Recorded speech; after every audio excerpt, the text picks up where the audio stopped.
Magandang araw, Pilipinas!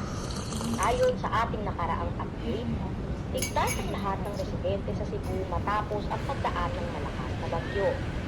Nabigyan naman ng sapat na ayuda at naisalba ang lahat ng mga residente sa nasabing lugar. Patuloy pa rin ang pamimigay ng mga relief. Ang galing talaga ng pamahalaan ngayon. Ang bilis-bilis rumusponde, kaya binoto ko yun. Anong mabilis rumisponde at may sapat na ayuda? Eh, tignan mo nga yung mga kumakalat na videos dito sa social media. O, tignan mo to. Ang tagal na nila dito sa bubong, ilang araw na, dahil hindi sila sinasakluluhan ng mga government official. O, etong isa, tignan mo, namatay na siya sa bubong dahil wala ngang nagbibigay ng ayuda sa kanila.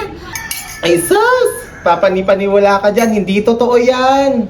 Dito ka maniwala, ayan o, naririnig mo ba, binabalita na sa radyo? Diyos ko. Hay naku, Tito Ray, eh, hindi ka rin naman sigurado kung totoo din yung binabalita dyan sa radyo eh. Anong hindi totoo? E babalita ba yan kung di yan totoo?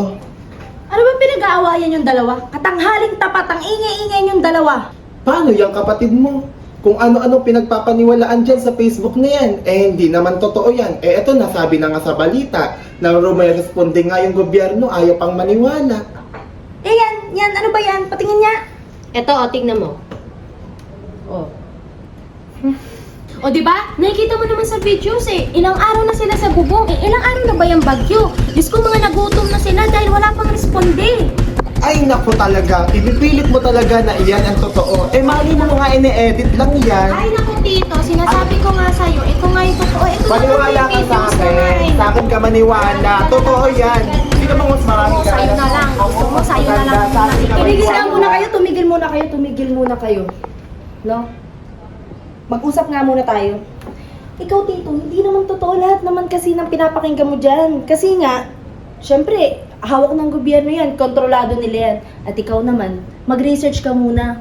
Hindi lahat din na nakikita mo sa social media nga ito totoo. May point ka, parehas kayong may point. Nag-aaway-aaway pa kayong dalawa.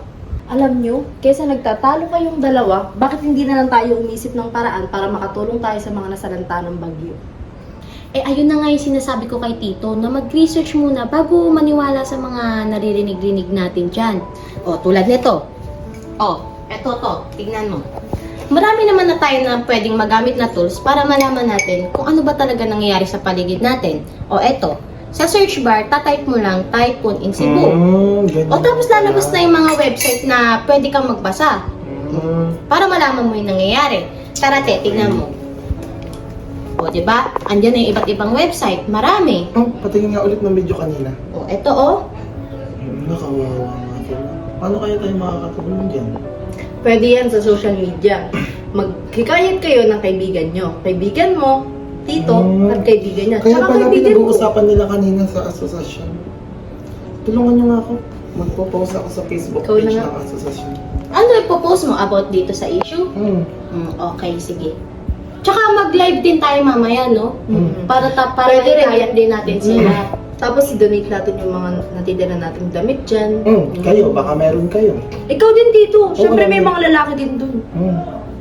Sige, tara, mag-post na tayo.